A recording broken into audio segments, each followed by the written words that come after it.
വൈകുന്നേരമൊക്കെ വീട്ടിൽ തന്നെ കുത്തിരുന്നാൽ എങ്ങനെയാ പുറത്തേക്കൊന്നും ഇറങ്ങുന്നത്? ഞാൻ അങ്ങനെ എന്നോട് പറഞ്ഞു. അപ്പോഴേക്കും ഈവനിങ് ഇപ്പോൾ ദാണ്ടർ നമ്മുടെ ടി വി. ഇനിയിപ്പോൾ അവിടെ നിന്ന് എഴുന്നേക്കോ അവിടെ തന്നെ ഇരുന്ന് കാണുന്നതാണ് ഈ കേൾക്കുന്നത്.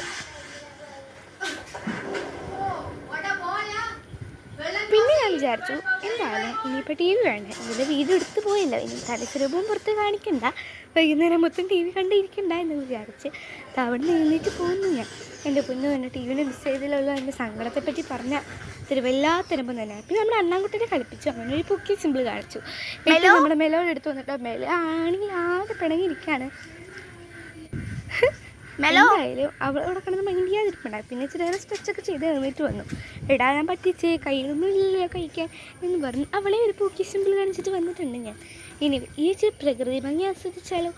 ഈ ഒരു മരത്തടി വീഡിയോ കണ്ടപ്പോൾ ഇത് ഞാൻ ഉണ്ടാക്കിയതാണോ എന്ന് എൻ്റെ ഫ്രണ്ട് ചോദിച്ചായിരുന്നു. അതെ, ഇത് ഞാനും എൻ്റെ അനിയനും കൂടി ഉണ്ടാക്കിയതാണ്. മരത്തടിയൊക്കെ വെട്ടിയാണ് നമ്മൾ സെറ്റ് ചെയ്തിരിക്കുന്നത്. അടുത്തൊരു നല്ല ഡാർക്ക് ഗ്രീനായിട്ട് കാണുന്ന ചെടിയുണ്ട്, അതെനിക്ക് വളരെ ഇഷ്ടമാണ് കേട്ടോ. നിറച്ചും പച്ചപ്പ് എന്ന് പറഞ്ഞാൽ നിറച്ചും പച്ചപ്പാണ്. ഞാൻ അവിടെ എവിടെയോ വെച്ചിരുന്നാലും കുത്തിയിരുന്ന് അവിടുത്തെയും ഇവിടുത്തെയും ഒക്കെ ചെടികളൊക്കെ ഇങ്ങനെ പറിച്ച് കളിക്കുന്നതാണ് അടുത്ത പണി. എൻ്റെ പൊന്നോ, അതൊക്കെ ഒന്ന് പറിച്ച് കളിക്കുമ്പോൾ കിട്ടുന്ന സുഖത്തെപ്പറ്റി പറയുകയാണെങ്കിൽ അതൊരു വല്ലാത്ത അനുഭവം തന്നെയാണല്ലേ. എന്തായാലും അതിനുശേഷം നമുക്ക് ഇച്ചിരി പ്രകൃതി ഭംഗി ആസ്വദിക്കാമെന്ന് പറഞ്ഞിട്ട് ആ പ്രകൃതി നശിപ്പിക്കലാണ് എൻ്റെ പണി. ഇപ്പം എന്താ കാണിക്കുന്നത്? സ്ലോ മോഷനാടാ. ഓക്കെ.